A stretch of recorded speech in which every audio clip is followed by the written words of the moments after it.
ਜੈਤਸਰੀ ਮਹਲਾ ਪੰਜਵਾ।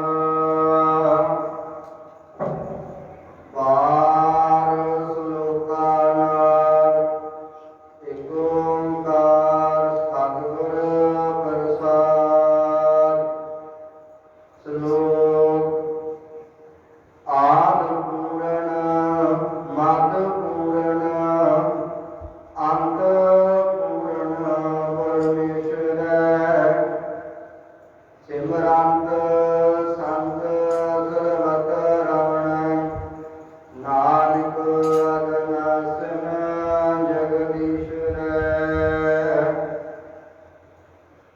ਆਦਿ ਪੂਰਨ ਮਧ ਪੂਰਨ ਅੰਤ ਪੂਰਨ ਪਰਮੇਸ਼ਵਰੈ। ਸਿਮਰੰਤ ਸੰਤ ਸਰਬਤ ਰਮਣ ਨਾਨਕ ਅਗਨਾਸਨ ਜਗਦੀਸ਼ਵਰੈ। ਵੇਖਣ ਸੁਣਨ ਸੁਣਾਵਨੋ ਮਨ ਮਹਿ ਦ੍ਰਿੜਿਐ ਸਾਥ। ਪੂਰ ਰਹਿਓ ਸਰਬਤਰ ਮੈਂ ਨਾਨਕ ਹਰ ਰੰਗ ਰਾਜ ਪੌੜੀ। ਹਰ ਏਕ ਨਿਰੰਜਨ ਗਾਈਐ ਸਭ ਅੰਤਰ ਸੋਈ। ਕਰਨ ਕਾਰਨ ਸਮਰੱਥ ਪ੍ਰਭ ਜੋ ਕਰੈ ਸੋਈ। ਕਿਨ ਮੈਂ ਥਾਪੋ ਥਾਪਦਾ ਤਿਸ ਬਿਨ ਨਹੀਂ ਕੋਈ। ਖੰਡ ਬ੍ਰਹਮੰਡ ਪਾਤਾਲ ਦੀਪ ਰਵਿਆ ਸਭ ਲੋਈ। ਜਿਸ ਆਪ ਬੁਝਾਏ ਸੋ ਬੁਝਸੀ ਨਿਰਮਲ ਜਨ ਸੋਈ। ਕਿਨ ਮੈਂ ਥਾਪੋ ਥਾਪਦਾ ਤਿਸ ਬਿਨ ਨਹੀਂ ਕੋਈ। ਖੰਡ ਬ੍ਰਹਮੰਡ ਪਾਤਾਲ ਦੀਪ ਰਵਿਆ ਸਭ ਲੋਈ। ਜਿਸ ਆਪ ਬੁਝਾਏ ਸੋ ਬੁਝਸੀ ਨਿਰਮਲ ਜਨ ਸੋਈ।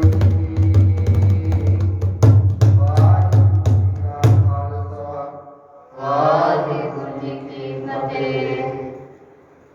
ਪੂਜਾ ਅਵਤਾਰ ਕਥ ਨਾ ਜਾਏ ਅਕਥ। ਨਾਨਕ ਪ੍ਰਭ ਸਰਨਾਮ ਕੀ ਰਾਖਣ ਕੋ ਸਮਰੱਥ। ਜੁਗਾ ਜੁਗਾ ਟਾਲ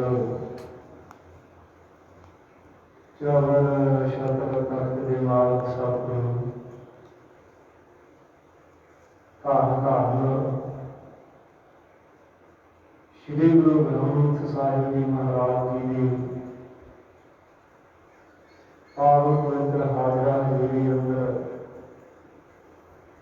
ਅੰਮ੍ਰਿਤ ਵੇਲੇ ਦੇ ਸਜੇ ਸੁੰਦਰ ਦੀਵਾਨਾਂ ਅੰਦਰ ਹਾਜ਼ਰੀਆਂ ਭਰ ਰਹੀ ਗੁਰੂ ਰੂਪ ਗੁਰੂ ਪਿਆਰੀ ਸਾਧ ਸੰਗਤ ਦੀ ਆਵੜੀਆਂ ਭਾਗਾਂ ਵਾਲੇ ਹਾਂ। ਜੋ ਸਾਹਿਬ ਜੀ ਦੇ ਮੁਬਾਰਕ ਚਰਨਾਂ ਅੰਦਰ ਜੁੜਵਲ ਬੈਠ ਕੇ ਗੁਰਬਾਣੀ ਕੀਰਤਨ ਸਰਵਣ ਕਰਕੇ ਗੁਰਬਾਣੀ ਦੀ ਕਥਾ ਵਿਚਾਰ ਸਰਵਣ ਕਰਕੇ ਆਪਣੇ ਜੀਵਨ ਦੀਆਂ ਘੜੀਆਂ ਨੂੰ ਸਫਲ ਬਣਾ ਰਹੇ ਹਾਂ। ਸਾਹਿਬ ਜੀ ਦਾ ਬਚਨ ਹੈ, ਈਹਾ ਖਾਕ ਚਲੋ ਹਰ ਲਾਹਾ ਆਦਰ ਵਸਨ ਸੁਹੇਲਾ। ਇੱਥੇ ਸੰਸਾਰ ਦੇ ਵਿੱਚ ਰਹਿੰਦਿਆਂ ਹੋਇਆ ਜੀਵਨ ਮਹਾਰਾਜ ਸਮਝਾਉਂਦੇ ਨੇ ਲਾਹਾ ਖੱਟ ਕੇ ਸੰਸਾਰ ਤੋਂ ਜਾਵੇ। ਤਾਂ ਜਿਹੜਾ ਅਗਾਂਹ ਵਾਲਾ ਸਮਾਂ ਹੈ ਉਹ ਸਾਹਿਬ ਜੀ ਕਹਿੰਦੇ ਨੇ ਅੱਗੇ ਇਹਦਾ ਵਸਣਾ ਵੀ ਸੁਹੇਲਾ ਹੋ ਜਾਵੇਗਾ, ਸੌਖਾ ਹੋ ਜਾਵੇਗਾ। ਸਤਿਗੁਰੂ ਗੁਰੂ ਅਰਜਨ ਦੇਵ ਸਾਹਿਬ ਜੀ ਮਹਾਰਾਜ ਜੀ ਦੇ ਪਾਵਨ ਚਰਨਾਂ ਵਿੱਚ ਇੱਕ ਦਿਨ ਕਾਸ਼ੀ ਤੋਂ ਵਿਦਵਾਨ ਪੰਡਤ ਜਿਸ ਦਾ ਨਾਮ ਇਤਿਹਾਸ ਦੇ ਵਿੱਚ ਪੰਡਿਤ ਵਿਜੇ ਰਾਮ ਜੀ ਆਉਂਦੇ। ਮਹਾਰਾਜ ਜੀ ਦੇ ਚਰਨਾਂ ਦੇ ਵਿੱਚ ਆਣ ਕੇ ਬੇਨਤੀ ਕੀਤੀ, ਕਹਿੰਦਾ ਗਰੀਬ ਨਵਾਜ ਆਪ ਜੀ ਦੇ ਸੱਚੇ ਪਾਤਸ਼ਾਹ ਦੇ ਦਰਬਾਰ ਦੇ ਵਿੱਚ ਆਉਣ ਦੇ ਨਾਲ ਮਨ ਨੂੰ ਸ਼ਾਂਤੀ ਮਿਲੀ। ਜੈਸਾ ਸਤਿਗੁਰ ਸੁਣੀਂਦਾ ਤੈਸੋ ਹੀ ਮੈਂ ਢੀਠ, ਜੈਸਾ ਸੁਣਿਆ ਸੀ ਪਾਤਸ਼ਾਹ ਜੀ ਉਹ ਤੋਂ ਵੀ ਕਈ ਗੁਣਾ ਇਸ ਦਰ ਦੇ ਉੱਤੇ ਆ ਕੇ ਵਧੇਰੇ ਸ਼ਾਂਤੀ ਮਿਲੀ। ਤੇ ਸਾਹਿਬ ਜੀ, ਮੇਰਾ ਇੱਕ ਸਵਾਲ ਹੈ ਤੇ ਮੇਰੇ ਸਵਾਲ ਦਾ ਆਪ ਜੀ ਜਵਾਬ ਦੇਣਾ ਕਰੋ। ਸਾਹਿਬ ਜੀ ਕਹਿਣ ਲੱਗੇ, ਦੱਸੋ ਪੰਡਿਤ ਜੀ ਵਿਜੇ ਰਾਮ ਜੀ, ਕੀ ਆਪ ਜੀ ਦਾ ਸਵਾਲ? ਕਹਿੰਦੇ ਮਹਾਰਾਜ ਜੀ, ਜਦੋਂ ਹਿੰਦੂ ਮਤ ਦੇ ਵਿੱਚ ਸਨਾਤਨ ਧਰਮ ਦੇ ਅੰਦਰ ਕੋਈ ਜੀਵ ਚੜ੍ਹਾਈ ਕਰ ਜਾਂਦਾ, ਸੰਸਾਰ ਤੋਂ ਚਲਿਆ ਜਾਂਦਾ, ਤਾਂ ਉਹਦੀਆਂ ਅੰਤਮ ਰਸਮਾਂ ਜਦੋਂ ਪੂਰੀਆਂ ਕਰਦੇ ਨੇ, ਉਹਦੀ ਆਤਮ ਸ਼ਾਂਤੀ ਵਾਸਤੇ ਕੋਈ ਹਰਿਦੁਆਰ ਜਾਂਦਾ, ਕੋਈ ਕਿਸੇ ਤੀਰਥ ਸਥਾਨ ਦੇ ਉੱਤੇ ਜਾਂਦਾ, ਗੁਰਦ ਕੁਰਾਨ ਔਰ ਵੇਦਾਂ ਦਾ ਜਾਪ ਕੀਤਾ ਜਾਂਦਾ ਕਿ ਤਾਂ ਜੋ ਉਹ ਜਿਹੜਾ ਮਨੁੱਖ ਹੈ, ਜਿਹੜਾ ਜੀਵ ਸੰਸਾਰ ਤੋਂ ਚੜ੍ਹਾਈ ਕਰਕੇ ਗਿਆ ਹੈ, ਉਹਦੀ ਜਿਹੜੀ ਆਤਮਾ ਨੂੰ ਸ਼ਾਂਤੀ ਮਿਲ ਸਕੇ। ਤੇ ਪਿੱਛੇ ਜਿਹੜੇ ਉਹਨਾਂ ਵੇਦਾਂ ਦੇ ਮੰਤਰਾਂ ਨੂੰ ਸੁਣਨ, ਉਹਨਾਂ ਨੂੰ ਪਤਾ ਲੱਗ ਸਕੇ ਕਿ ਸੰਸਾਰ ਦੇ ਵਿੱਚ ਆਪਾਂ ਨਹੀਂ ਰਹਿਣਾ, ਜਾਣਾ ਹੈ। ਤੇ ਜਿਹੜੇ ਮਾੜੇ ਕੰਮ ਸੰਸਾਰ ਵਿੱਚ ਰਹਿੰਦੇ ਆ, ਠੱਗੀਆਂ ਚੋਰੀਆਂ ਜਾਂ ਈਰਖਾ ਦਵੈਸ਼ ਨਿੰਦਿਆ ਚੁਗਲੀ ਲੋਕ ਕਰਦੇ ਨੇ, ਉਹਨਾਂ ਬਾਰੇ ਪਤਾ ਲੱਗੇ ਵੀ ਇਹਦੇ ਨਾਲ ਨਹੀਂ ਕਰਨਾ।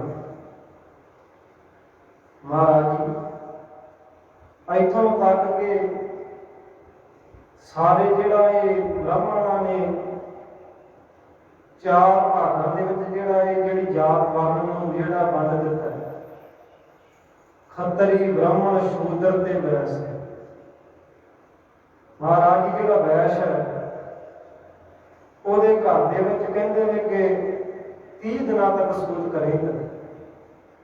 30 ਦਿਨ ਤੱਕ ਜਦੋਂ ਜੀਵ ਚੜ੍ਹਾਈ ਕਰ ਜਾਂਦਾ ਤਾਂ ਉਹਦੇ ਘਰ ਦੇ ਵਿੱਚ ਜਿਹੜੀ ਹੈ ਪਵਿੱਤਰਤਾ ਮੰਨੀ ਜਾਂਦੀ ਹੈ, ਸ਼ੂਦਰ ਅਸੂਤਕ ਮੰਨਿਆ ਜਾਂਦਾ। ਮਹਾਰਾਜ ਜਿਹੜਾ ਵੈਸ਼ ਹੈ ਇਹ 30 ਦਿਨ ਹੋ ਗਏ। ਜਿਹੜਾ ਸ਼ੂਦਰ ਹੈ ਇਹਦੇ ਘਰ ਦੇ ਵਿੱਚ 17 ਦਿਨ ਮੰਨਿਆ ਗਿਆ ਕਿ ਸੂਤ ਕਰੇਗਾ। ਤੇ ਤੀਸਰੇ ਨੰਬਰ ਤੇ ਮਹਾਰਾਜ ਜਿਹੜਾ ਖੱਤਰੀ ਆਉਂਦਾ, ਖੱਤਰੀ ਦੇ ਘਰ ਦੇ ਵਿੱਚ 13 ਦਿਨ ਸੂਤ ਕਰੇਗਾ। ਤੇ ਸਭ ਤੋਂ ਘੱਟ ਜੇਕਰ ਪਵਿੱਤਰਤਾ ਮੰਨੀ ਗਈ ਉਹ ਬ੍ਰਾਹਮਣ ਦੇ ਘਰ ਦੇ ਵਿੱਚ ਮੰਨੀ ਗਈ, ਉਹ 12 ਦਿਨ ਦੀ ਮੰਨੀ ਗਈ ਕਿ ਬ੍ਰਾਹਮਣ ਦੇ ਘਰ ਦੇ ਵਿੱਚ 12 ਦਿਨ ਕੋਈ ਸ਼ੁਭ ਕਰਮ ਨਹੀਂ ਕੀਤਾ ਜਾ ਸਕਦਾ, ਕੋਈ ਖੁਸ਼ੀ ਦਾ ਕੋਈ ਕੰਮ ਨਹੀਂ ਕੀਤਾ ਜਾ ਸਕਦਾ, ਕੋਈ ਵੀ ਕੰਮ ਜਿਹੜਾ ਕਿਸੇ ਕਾਰਜ ਦੀ ਅਰੰਭਤਾ ਨਹੀਂ ਕੀਤੀ ਜਾ ਸਕਦੀ। ਮਹਾਰਾਜ ਜੀ ਇਉਂ ਕਰਕੇ ਜਿਹੜਾ ਇਹ ਮਤ ਹੈ ਹਿੰਦੂ ਮਤ ਦੇ ਵਿੱਚ, ਸਨਾਤਨ ਧਰਮ ਦੇ ਅੰਦਰ ਪਾਤਸ਼ਾਹ ਜੀ ਇਉਂ ਵਰਤਾਰਾ ਚੱਲ ਰਿਹਾ ਕਿ ਤੁਹਾਡਾ ਕੋਈ ਸਿੱਖ ਚੜ੍ਹਾਈ ਕਰ ਜਾਵੇ ਤਾਂ ਮਹਾਰਾਜ ਜੀ ਫਿਰ ਆਪ ਜੀ ਦਾ ਕੀ ਉਪਦੇਸ਼ ਹੈ, ਆਪ ਜੀ ਦੀ ਕੀ ਮਰਿਆਦਾ ਹੈ। ਤਾਂ ਸਤਿਗੁਰੂ ਗੁਰੂ ਅਰਜਨ ਦੇਵ ਸਾਹਿਬ ਜੀ ਮਹਾਰਾਜ ਜੀ ਨੇ ਪੰਡਿਤ ਵਿਜੇ ਰਾਮ ਨੂੰ ਸਾਹਿਬ ਜੀ ਸਮਝਾਉਂਦੇ ਨੇ ਫਿਰ ਉੱਥੇ ਮਹਾਰਾਜ ਜੀ ਕਹਿਣ ਲੱਗੇ, ਭਾਈ ਜੰਮਣ ਮਰਨਾ ਹੁਕਮ ਹੈ, ਭਾਣਾ ਆਵੇ ਜਰਾ। ਜਿਹੜਾ ਇਹ ਜੰਮਣ ਮਰਨਾ ਹੈ ਇਹ ਉਸ ਅਕਾਲ ਪੁਰਖ ਪਰਮਾਤਮਾ ਦਾ ਹੁਕਮ ਹੈ। ਸਾਹਿਬ ਜੀ ਨੇ ਸਮਝਾਇਆ ਕਿ ਅੰਤੇ ਸਤਿਗੁਰ ਬੋਲਿਆ, ਮੈਂ ਪਿੱਛੇ ਕੀਰਤਨ ਕਰਿਆ ਹੋ ਨਿਰਵਾਣ ਜੀਓ, ਕੇਸੋ ਗੋਪਾਲ ਪੰਡਤ ਸੱਦਿਓ, ਹਰ ਹਰ ਕਥਾ ਪੜ੍ਹਾ ਕੁਰਾਨ ਜੀ। ਮਹਾਰਾਜ ਜੀ ਕਹਿਣ ਲੱਗੇ, ਭਾਈ ਇਹਨਾਂ ਦੇ ਘਰਾਂ ਦੇ ਵਿੱਚ, ਗੁਰੂ ਦੇ ਘਰਾਂ ਦੇ ਵਿੱਚ, ਸਿੱਖਾਂ ਦੇ ਜਦੋਂ ਮ੍ਰਿਤਕ ਪ੍ਰਾਣੀ ਚੜ੍ਹਾਈ ਕਰ ਜਾਵੇ, ਮਹਾਰਾਜ ਜੀ ਕਹਿੰਦੇ ਭਾਈ ਕਿਸੇ ਨੇ ਕਿਸੇ ਪ੍ਰਕਾਰ ਦਾ ਬਦਲਾਵ ਨਹੀਂ ਕਰਨਾ, ਰੋਣਾ ਨਹੀਂ ਕਰਨਾ। ਉੱਥੇ ਮਹਾਰਾਜ ਜੀ ਨੇ ਸਮਝਾਇਆ ਕਿ ਭਾਈ ਗੁਰੂ ਦਾ ਕੀਰਤਨ ਹੋਵੇ, ਧੁਰ ਕੀ ਬਾਣੀ, ਇਲਾਹੀ ਬਾਣੀ ਦਾ ਜਾਪ ਹੋਵੇ। ਮ੍ਰਿਤਕ ਪ੍ਰਾਣੀ ਦਾ ਸੰਸਕਾਰ ਕਰਨ ਤੋਂ ਉਪਰੰਤ ਕੜਾਹ ਪ੍ਰਸ਼ਾਦ ਦੀ ਦੇਗ ਤਿਆਰ ਕਰਕੇ ਵਰਤਾਈ ਜਾਵੇ। ਤੇ ਸਾਹਿਬ ਧੰਨ ਗੁਰੂ ਅਰਜਨ ਦੇਵ ਸਾਹਿਬ ਜੀ ਮਹਾਰਾਜ ਜੀ ਕਹਿਣ ਲੱਗੇ ਫਿਰ ਅਸੀਂ ਆ ਜਗਤਸਰੀ ਦੀ ਬਾਤ ਸਾਹਿਬ ਜੀ ਨੇ ਉਸ ਵੇਲੇ ਉਚਾਰਨ ਕੀਤੀ। ਮਹਾਰਾਜ ਜੀ ਪੰਡਤ ਵਿਜੇ ਰਾਮ ਨੂੰ ਕਹਿੰਦੇ ਭਾਈ ਗੁਰੂ ਕੇ ਸਿੱਖ ਨਾ 30 ਦਿਨਾਂ ਦੇ ਵਿੱਚ ਪਵੇਗਾ, ਨਾ 17 ਦਿਨਾਂ ਦੇ ਸੂਤਕ ਦੇ ਵਿੱਚ ਪਵੇਗਾ, ਨਾ 13 ਦਿਨਾਂ ਦੇ ਵਿੱਚ ਪਵੇਗਾ, ਨਾ 12 ਦਿਨਾਂ ਦੇ ਵਿੱਚ ਪਵੇਗਾ। ਮਹਾਰਾਜ ਜੀ ਸਤਿਗੁਰੂ ਗੁਰੂ ਅਰਜਨ ਦੇਵ ਸਾਹਿਬ ਜੀ ਮਹਾਰਾਜ ਨੇ ਸਿੱਖਾਂ ਨੂੰ ਦੁਸ਼ਹਿਰਾ ਬਖਸ਼ਿਸ਼ ਕੀਤੀ। ਮਹਾਰਾਜ ਕਹਿੰਦੇ ਮ੍ਰਿਤਕ ਪ੍ਰਾਣੀ ਦੇ ਨਿਮਿਤ 10ਵੇਂ ਦਿਨ ਭੋਗ ਪਾਇਆ ਜਾਵੇ। ਸਾਰੇ ਰਿਸ਼ਤੇਦਾਰ ਸਾਕ ਸੰਬੰਧੀ ਇਕੱਠੇ ਹੋ ਕਰਕੇ ਜਿਹੜਾ ਮ੍ਰਿਤਕ ਪ੍ਰਾਣੀ ਜਿਸ ਦਿਨ ਚੜ੍ਹਾਈ ਕਰ ਜਾਵੇ ਕੜਾ ਪ੍ਰਸ਼ਾਦੀ ਦੇਖ ਵਰਤਾਉਣ ਤੋਂ ਉਪਰੰਤ ਇਲਾਹੀ ਬਾਣੀ ਦਾ ਜਾਪ ਹੋਵੇ। ਤੇ ਮਹਾਰਾਜ ਜੀ ਨੇ ਆਖਿਆ ਕਿ ਭਾਈ ਫਿਰ ਜਿਹੜੀ ਜੈਤਸਰੀ ਕੀ ਵਾਰ ਹੈ ਇਹਦੇ 2 ਸ਼ਲੋਕਾਂ ਦੀ ਕਥਾ ਹਰ ਰੋਜ਼ ਅੰਮ੍ਰਿਤ ਵੇਲੇ ਦੀਵਾਨ ਸਜੇ। ਆਸਾ ਜੀ ਦੀ ਵਾਰ ਦਾ ਕੀਰਤਨ ਹੋਵੇ, ਜੇ ਨਾ ਕੀਰਤਨ ਹੋਵੇ ਤਾਂ ਨਿਤਨੇਮ ਦੀ ਬਾਣੀ ਤੋਂ ਉਪਰੰਤ 2 ਸ਼ਲੋਕਾਂ ਦੀ ਕਥਾ ਜਿਹੜੀ ਹੈ ਹਰ ਰੋਜ਼ ਪੌੜੀਆਂ ਸਮੇਤ ਹੋਵੇ। ਤੇ ਜਿਸ ਦਿਨ ਇਸ ਕਥਾ ਦੀ ਸਮਾਪਤੀ ਹੋਵੇ ਜੈਤਸਰੀ ਦੀ ਵਾਰ ਦੀ, ਤੇ ਮਹਾਰਾਜ ਜੀ ਨੇ ਕਿਹਾ ਭਾਈ ਫਿਰ ਉਸ ਦਿਨ 10ਵੇਂ ਦਿਨ ਭੋਗ ਪਾ ਦਿੱਤਾ ਜਾਵੇ। ਤੇ ਇਉਂ ਸਤਿਗੁਰੂ ਗੁਰੂ ਅਰਜਨ ਦੇਵ ਸਾਹਿਬ ਜੀ ਮਹਾਰਾਜ ਜੀ ਨੇ ਇਸ ਜੈਤਸਰੀ ਦੀ ਵਾਰ ਦੇ ਵਿੱਚ ਮਹਾਰਾਜ ਜੀ ਨੇ ਸਤਿਗੁਰੂ ਗੁਰੂ ਅਰਜਨ ਦੇਵ ਸਾਹਿਬ ਜੀ ਨੇ ਸਿੱਖਾਂ ਨੂੰ ਜਨਮ ਤੇ ਮਰਨ ਦਾ ਉਪਦੇਸ਼ ਦੇਣਾ ਸੀ। ਕਹੇ ਗੁਰੂ ਕੇ ਸਿੱਖੋ ਸੰਸਾਰ ਦੇ ਵਿੱਚ ਰਹਿੰਦਿਆਂ ਅਟਲ ਸਚਾਈ ਹੈ ਮੌਤ, ਜਾਣਾ ਸਭ ਨੇ ਸੰਸਾਰ ਦਾ, ਪਰ ਉਸ ਕਰਤੇ ਪੁਰਖ ਦੇ ਨਾਲ ਜੁੜ ਕਰਕੇ ਨਾਮ ਜਪ ਕੇ ਜੇਕਰ ਜੀਵ ਸੰਸਾਰ ਤੋਂ ਜਾਵੇਗਾ, ਸ਼ੁਭ ਕਰਮ ਕਰਕੇ ਜਾਵੇਗਾ, ਉਸ ਕਰਤੇ ਪੁਰਖ ਦੀ ਯਾਦ ਨੂੰ ਦਿਲ ਦੇ ਵਿੱਚ ਸਦਾ ਵਾਸਤੇ ਵਸਾ ਕੇ ਰੱਖੇਗਾ। ਤੇ ਮਹਾਰਾਜ ਜੀ ਕਹਿੰਦੇ ਨੇ ਕਿ ਭਾਈ ਫਿਰ ਉਹਨੂੰ ਕਿਸੇ ਪ੍ਰਕਾਰ ਦੇ ਸੂਤਕ ਦੇ ਵਿੱਚ ਪਾਤਕ ਦੇ ਵਿੱਚ ਕਿਸੇ ਪ੍ਰਕਾਰ ਦੇ ਵੀ ਮਹਾਰਾਜ ਜੀ ਨੇ ਆਖਿਆ ਕਿ ਭਾਈ ਭਰਮ ਭੁਲੇਖੇ ਦੇ ਅੰਦਰ ਨਹੀਂ ਪੈਣਾ ਪਵੇਗਾ। ਫਿਰ ਉਹਦੀ ਜਿਹੜੀ ਹੈ 84 ਵੀ ਸਤਿਗੁਰੂ ਜੀ ਕਹਿੰਦੇ ਨੇ ਕਿ ਭਾਈ ਕੱਟੀ ਜਾਵੇ। ਆਓ ਜੋ ਸਤਿਗੁਰੂ ਗੁਰੂ ਅਰਜਨ ਦੇਵ ਸਾਹਿਬ ਜੀ ਮਹਾਰਾਜ ਜੀ ਨੇ ਜੈਤਸਰੀ ਕੀ ਵਾਰ ਮਹਾਰਾਜ ਜੀ ਨੇ ਜੋ ਉਚਾਰਨ ਕੀਤੀ ਹੈ, ਅੱਜ ਉਹ ਸਾਹਿਬ ਜੀ ਨੇ ਪਹਿਲਾ ਹੁਕਮ ਸਤਿਗੁਰੂ ਜੀ ਨੇ ਬਖਸ਼ਿਸ਼ ਕੀਤਾ ਹੈ ਜੈਤਸਰੀ ਕੀ ਵਾਰ ਕੇ ਪਹਿਲੇ ਸ਼ਬਦ ਦਾ, ਉਹ ਸਾਹਿਬ ਜੀ ਨੇ ਜੋ ਵਿਚਾਰ ਬਖਸ਼ਿਸ਼ ਕੀਤੀ ਹੈ। ਆਓ ਸਾਰੇ ਰਲ ਮਿਲ ਕੇ ਵਿਚਾਰ ਕਰਨ ਤੋਂ ਪਹਿਲਾਂ ਗੁਰੂ ਚਰਨਾਂ ਅੰਦਰ ਹਾਜ਼ਰੀ ਲਵਾਈਏ। ਕਹਾਂ ਤੁਸ਼ ਪ੍ਰਭ ਬੁੱਧ ਹਮਾਰੀ, ਮਰਨ ਸਕੈ ਮਹਿਮਾ ਜੋ ਤਿਹਾਰੀ, ਹਮ ਨਾ ਸਕਤ ਕਰ ਸਕਤ ਤੁਮਾਰੀ, ਆਪ ਲਿਓ ਤੁਮ ਕਥਾ ਸੁਧਾਰੀ। ਆਓ ਸਾਰੇ ਗੁਰੂ ਚਰਨਾਂ ਵਿੱਚ ਹਾਜ਼ਰੀ ਲਵਾਈਏ, ਸਭ ਉਚਾਰਨ ਕਰੀਏ ਜੀ। ਸਤਿਨਾਮ ਸ੍ਰੀ ਵਾਹਿਗੁਰੂ ਜੀ। ਸਭ ਫਿਰ ਉਚਾਰਨ ਕਰੋ ਜੀ। ਸਤਿਨਾਮ ਸ੍ਰੀ ਵਾਹਿਗੁਰੂ ਜੀ। ਸ੍ਰੀ ਵਾਹਿਗੁਰੂ ਜੀ। ਜੈਤਸਰੀ ਮਹੱਲਾ ਪੰਜਵਾ। ਬਾਰ ਸਲੋਕਾਂ ਨਾਲ ਏਕ ਓੰਕਾਰ ਸਤਿਗੁਰ ਪ੍ਰਸਾਦ। ਰਾਗ ਜੈਤਸਰੀ ਹੈ। ਮਹੱਲਾ ਪੰਜਵਾਂ ਤੋਂ ਭਾਵ ਸਤਿਗੁਰੂ ਗੁਰੂ ਅਰਜਨ ਦੇਵ ਸਾਹਿਬ ਜੀ ਮਹਾਰਾਜ ਜੀ ਨੇ ਆਪਣੀ ਪਾਵਨ ਪਵਿੱਤਰ ਰਸਨਾ ਦੇ ਦੁਆਰਾ ਇਸ ਵਾਰ ਦਾ ਉਚਾਰਨ ਕੀਤਾ ਹੈ। ਤੇ ਸਾਹਿਬ ਜੀ ਨੇ ਇੱਥੇ ਸਮਝਾਇਆ ਹੈ ਕਿ ਸ਼ਲੋਕਾਂ ਨਾਲ ਜਿਹੜੀ ਵਾਰ ਹੈ, ਇਸ ਵਾਰ ਦੀਆਂ ਜਿਹੜੀਆਂ ਸਾਰੀਆਂ ਪੌੜੀਆਂ ਨੇ ਤੇ ਸ਼ਲੋਕ ਨੇ, ਉਹ ਸਤਿਗੁਰੂ ਗੁਰੂ ਅਰਜਨ ਦੇਵ ਸਾਹਿਬ ਜੀ ਮਹਾਰਾਜ ਜੀ ਦੇ ਉਚਾਰਨ ਕੀਤੇ ਹੋਏ ਹਨ। ਇਹ ਪਾਵਨ ਸ਼੍ਰੀ ਮੁਖਵਾਕ ਸਤਿਗੁਰਾਂ ਦੇ ਪਾਵਨ ਅੰਗ 705 ਪਰ ਸੁਭਾਏਮਾਨ ਹੈ। ਤੇ ਸਤਿਗੁਰੂ ਸਾਹਿਬ ਜੀ ਮਹਾਰਾਜ ਜੀ ਨੇ ਮਰਿਆਦਾ ਰੱਖੀ ਹੈ ਬਾਣੀ ਦੇ ਮੱਧ ਦੀ। ਜਦੋਂ ਧਰਤੀ ਬਾਣੀ ਇਲਾਹੀ ਬਾਣੀ ਕੇ ਸ਼੍ਰੀ ਸਹਿਜ ਪਾਠ ਸ਼੍ਰੀ ਅਖੰਡ ਪਾਠ ਸਾਹਿਬ ਪ੍ਰਾਰੰਭ ਹੁੰਦੇ ਹਨ, ਜਦੋਂ ਇਸ ਵਾਰ ਦੇ ਵਿੱਚ ਬਾਣੀ ਆਉਂਦੀ ਹੈ, ਇਸ ਵਾਰ ਦੀ ਪ੍ਰਾਰੰਭਤਾ ਹੁੰਦੀ ਹੈ, ਉਸ ਵੇਲੇ ਜਿਹੜੀ ਹੈ ਮੱਧ ਭਾਗ ਦੀ ਅਰਦਾਸ ਬੇਨਤੀ ਪ੍ਰਾਰੰਭ ਹੁੰਦੀ ਹੈ। ਉਸ ਵੇਲੇ ਜਦੋਂ ਕਿ ਸਤਿਗੁਰੂ ਸਾਹਿਬ ਜੀ ਮਹਾਰਾਜ ਜੀ ਨੇ ਮੱਧ ਦੀ ਅਰਦਾਸ ਵੀ ਜੋ ਕਰਨ ਦਾ ਹੁਕਮ ਕੀਤਾ, ਇਹ ਜੈਤਸਰੀ ਦੀ ਵਾਰ ਦੇ ਵਿੱਚ ਰਹਿੰਦੇ ਹੋਇਆ ਕੀਤਾ। ਜਾਂ ਜੈਤਸਰੀ ਕੀ ਵਾਰ ਦਾ ਅਰੰਭਤਾ ਦਾ ਹੁਕਮਨਾਮਾ ਆਮ ਸੰਪਰਦਾਵਾਂ ਦੇ ਵਿੱਚ ਲਿਆ ਜਾਂਦਾ ਹੈ। ਜਾਂ ਫਿਰ ਜਿਸ ਸਮੇਂ ਇਹ ਜੈਤਸਰੀ ਕੀ ਵਾਰ ਦੀ ਪ੍ਰਾਰੰਭਤਾ ਹੁੰਦੀ ਹੈ ਉਸ ਵੇਲੇ ਅਰਦਾਸ ਪ੍ਰਾਰੰਭ ਹੁੰਦੀ ਹੈ ਤੇ ਜੈਤਸਰੀ ਦੀ ਵਾਰ ਦੇ ਵਿੱਚ ਰਹਿੰਦਿਆਂ ਹੋਇਆਂ ਜੋ ਕਿ ਪਾਵਨ ਮੱਧ ਦਾ ਹੁਕਮਨਾਮਾ ਸਿਰ ਸੰਗਤਾਂ ਨੂੰ ਸਰਵਣ ਕਰਵਾਇਆ ਜਾਂਦਾ ਹੈ। ਸਤਿਗੁਰੂ ਸਾਹਿਬ ਜੀ ਮਹਾਰਾਜ ਨੇ ਇੱਥੇ ਮੱਧ ਦੀ ਮਰਿਆਦਾ ਰੱਖੀ ਹੈ। ਸੋ ਜੈਤਸਰੀ ਮਹੱਲਾ ਪੰਜਵਾਂ ਸਤਿਗੁਰੂ ਗੁਰੂ ਅਰਜਨ ਦੇਵ ਸਾਹਿਬ ਜੀ ਮਹਾਰਾਜ ਜੀ ਨੇ ਆਪਣੀ ਪਾਵਨ ਰਸਨਾ ਦੇ ਦੁਆਰਾ ਇਸ ਵਾਰ ਦੀ ਸਤਿਗੁਰੂ ਜੀ ਨੇ ਉਚਾਰਨ ਕੀਤਾ ਹੈ। ਮੁੱਢ ਦੇ ਵਿੱਚ ਸਾਹਿਬ ਜੀ ਨੇ ਮੰਗਲਾਚਰਨ ਰੱਖਣਾ ਕੀਤਾ ਹੈ ਕਿ ਇੱਕ ਓੰਕਾਰ, ਉਹ ਅਕਾਲ ਪੁਰਖ ਪਰਮਾਤਮਾ ਇੱਕ ਹੈ।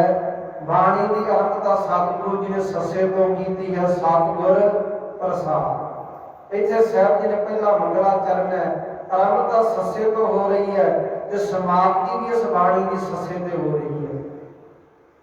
ਸਾਹਿਬ ਜੀ ਨੇ ਜਦੋਂ ਆਪਾਂ ਪੜ੍ਹਦੇ ਹਾਂ ਖਸਟ ਰਾਗ ਗੁਣ ਗਾਏ ਸੰਗ ਰਾਗਨੀ ਤੀਸ, ਤੇ ਸਾਹਿਬ ਜੀ ਨੇ ਅਖੀਰ ਦੇ ਉੱਤੇ ਕਿਹਾ ਹੈ ਕਿ ਭਾਈ ਸੰਗਾ ਪੁੱਤਰ ਰਾਗ ਧਨ ਕੇ 18 10 20। ਸਮਾਪਤੀ ਵੀ ਸੱਸੇ ਅੱਖਰ ਦੇ ਉੱਪਰ ਆਣ ਕੇ ਸਾਹਿਬ ਜੀ ਨੇ ਕੀਤੀ ਹੈ। ਜਿਹੜਾ ਸੱਸਾ ਅੱਖਰ ਹੈ ਉਹ ਸੱਚੇ ਅਕਾਲ ਪੁਰਖ ਬ੍ਰਹਮ ਦਾ, ਉਸ ਸੱਚੇ ਦੇ ਨਾਮ ਤੋਂ ਸਾਹਿਬ ਜੀ ਨੇ ਆਰੰਭ ਕਰਨਾ ਕੀਤਾ ਹੈ। ਤੇ ਸਤਿਗੁਰੂ ਗੁਰੂ ਨਾਨਕ ਸਾਹਿਬ ਜੀ ਮਹਾਰਾਜ ਜੀ ਨੇ ਜਿਹੜੀ ਕੱਟੀ ਲਿਖੀ ਹੈ ਰਾਗ ਆਸਾ ਦੀ ਬਾਣੀ ਦੇ ਅੰਦਰ, ਉਹ ਵੀ ਸਾਹਿਬ ਜੀ ਨੇ ਸੱਸੇ ਅੱਖਰ ਤੋਂ ਆਰੰਭ ਕੀਤੀ ਹੈ। ਸੱਸੈ ਸੋਏ ਸ੍ਰਿਸ਼ਟ ਜਨ ਸਾਜੀ ਸਭਨਾ ਸਾਹਿਬ ਏਕ ਪਿਆ। ਸਾਹਿਬ ਜੀ ਨੇ ਸੱਸੇ ਅੱਖਰ ਤੋਂ ਸੱਚ ਸਰੂਪ ਉਸ ਅਕਾਲ ਪੁਰਖ ਪਰਮਾਤਮਾ ਦੇ ਨਾਮ ਤੋਂ ਇਸ ਬਾਣੀ ਦੀ ਪ੍ਰਾਰੰਭਤਾ ਕਰਨੀ ਕੀਤੀ ਹੈ ਕਿ ਉਹ ਅਕਾਲ ਪੁਰਖ ਬ੍ਰਹਮ ਇੱਕ ਹੈ, ਸਭਨਾ ਥਾਵਾਂ ਦੇ ਉੱਤੇ ਵਿਆਪਕ ਹੈ, ਸਮਾਇਆ ਹੋਇਆ ਹੈ।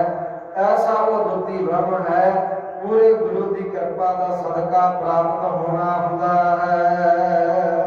ਲੋਕ ਆਦ ਪੂਰਨ ਮਦ ਪੂਰਨ ਅੰਤ ਪੂਰਨ ਪਰਮੇਸ਼ਵਰ।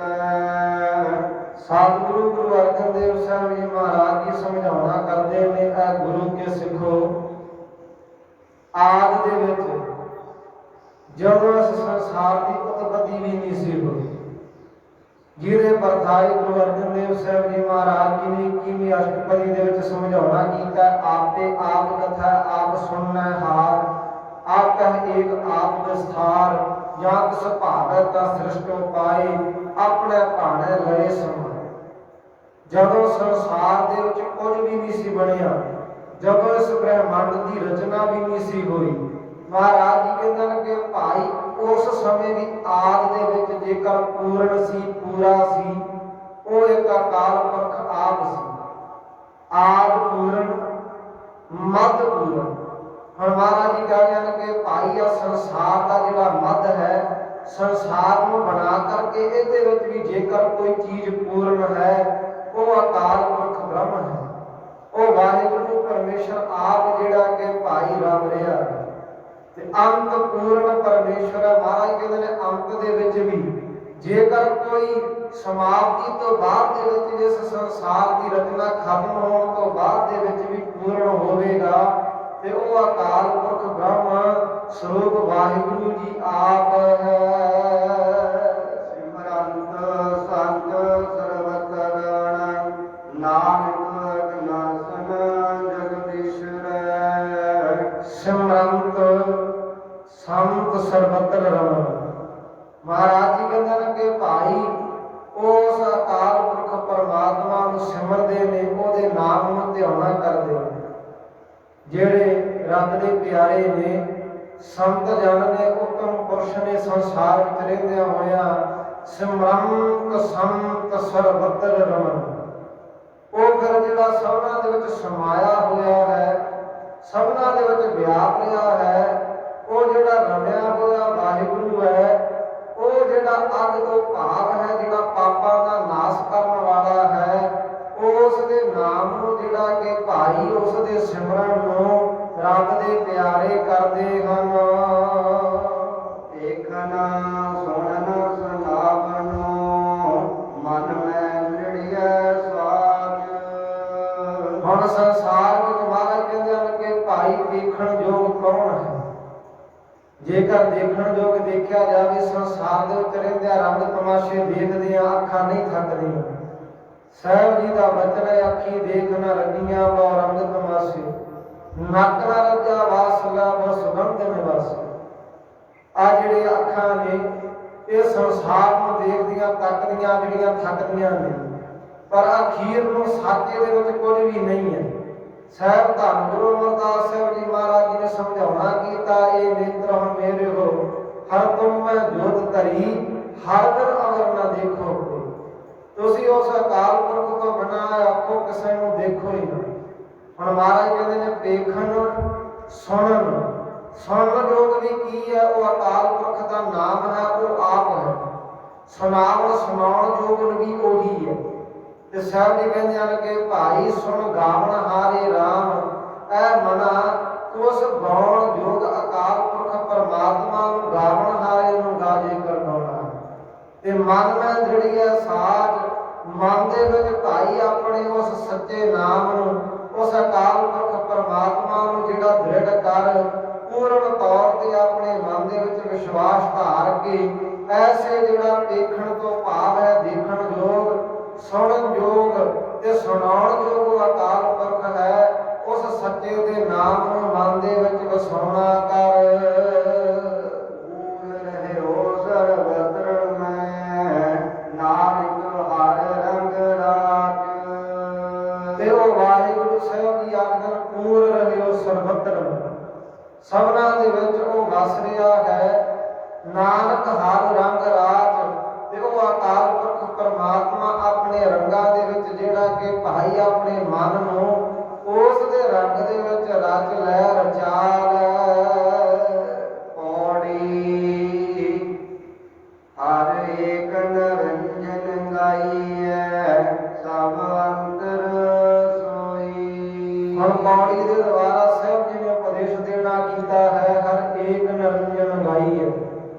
वो पंडित नूं साहिब जी समझाउंदे ने, ऐ पंडित जी हर एक निरंजन गाई है, जिहड़ा मैल तो रहत अकाल पुरख एक है, उस नूं गाउणा करो। सब अंतर सोई, सबना दे अंदर वसिया होया है।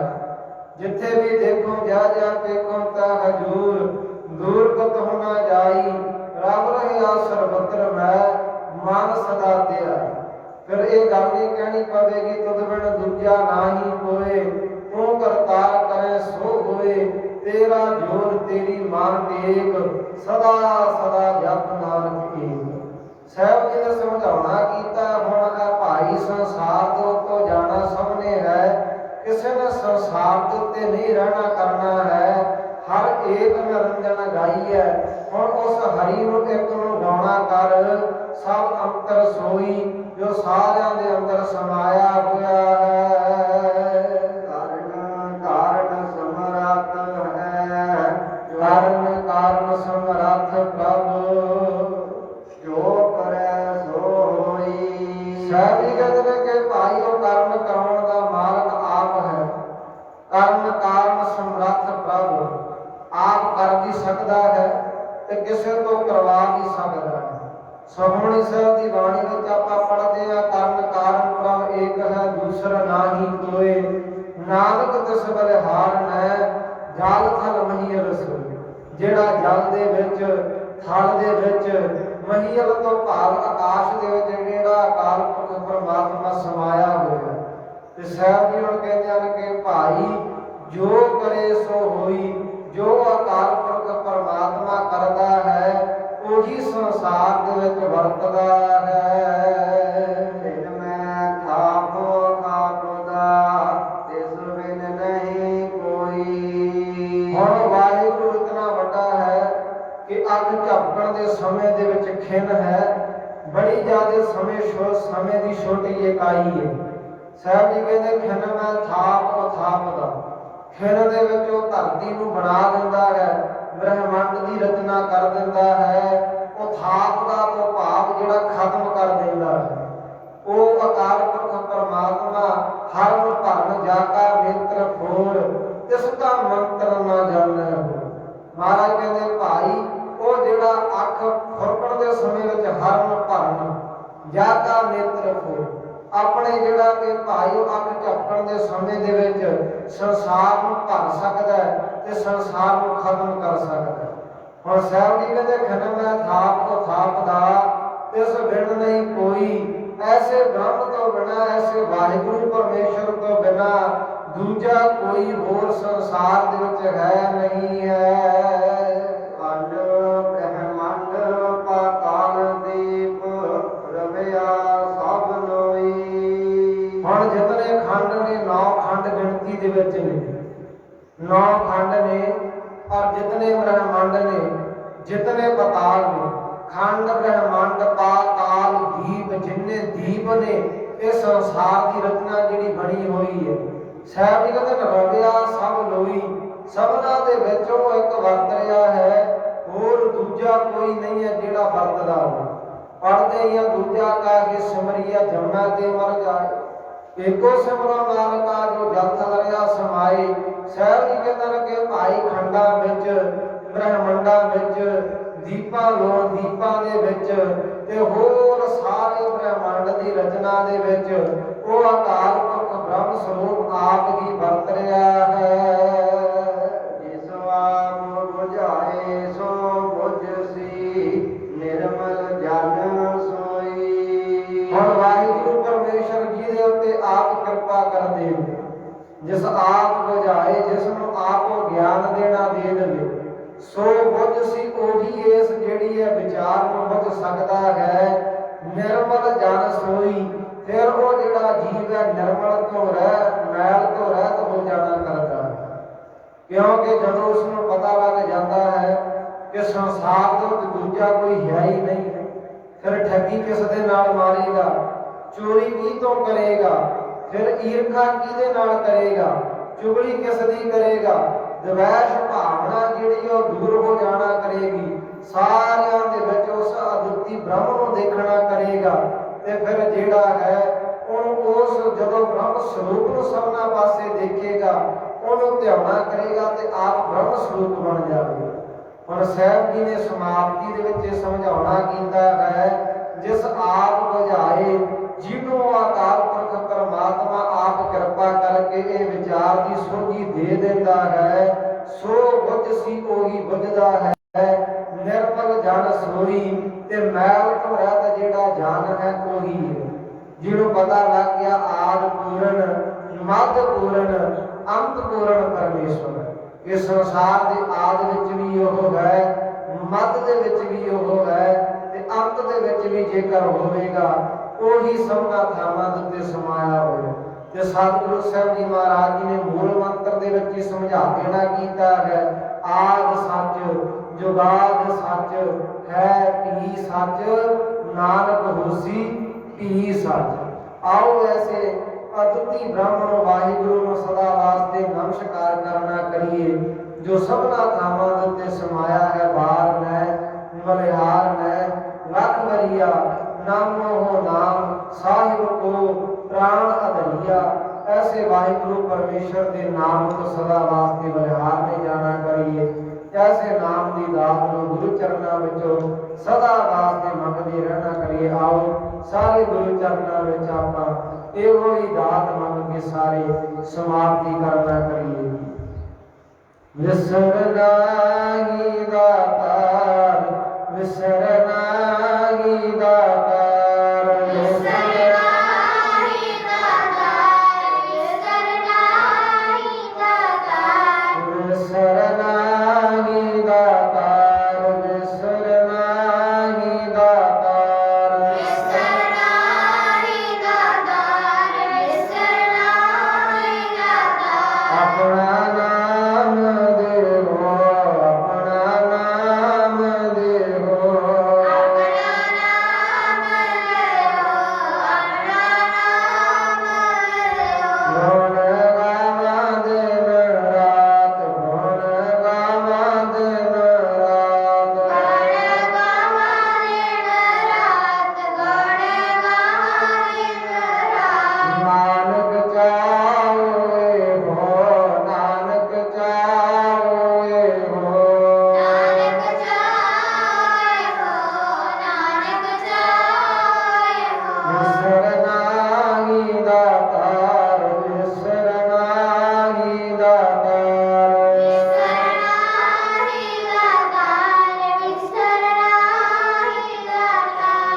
इउं सतगुरु गुरु अर्जन देव साहिब जी महाराज जी ने वो काशी तो आए हुए पंडित विजय राम साहब जी ने उपदेश देना कीता और सिखा ये मर्यादा बख्शिश की है। गुरु के सिखो ये जैत श्री की वार है।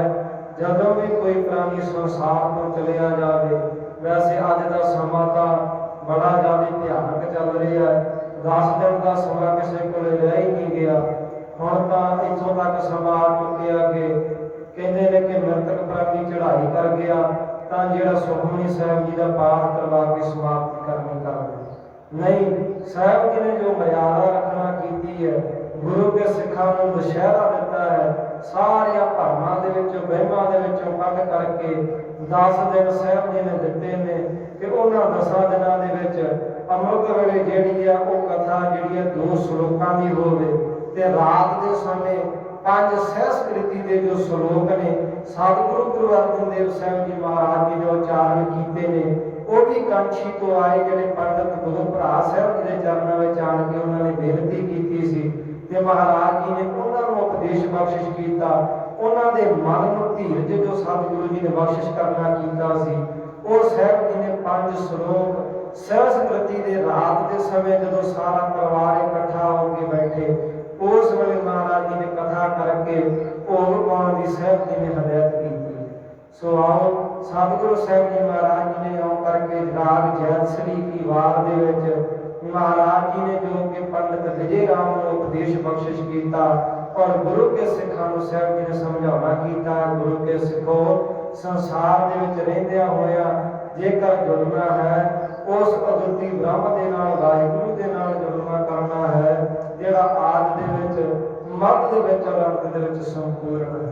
आओ ऐसे सतगुरु तो मारने हारने जाइए नारायण मरपत नमस्कार है। ऐसे गुर को बल बल जाइए आप मुक्त मोहि तारै जो आप मुक्त है ते अपने जिहड़ा नाल जुड़न वालियां नूं जिहड़ा उहदी शरण विच पवेगा उहनां नूं तारन दे योग है।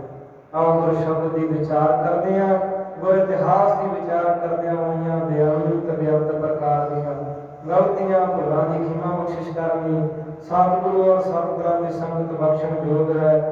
बख्श लेना जी। आओ सारे रल मिल के शब्द दी अखीरलियां पंक्तियां पढ़ सुन के समाप्ति करिए जी। खंड ब्रह्मांड पाताल दीप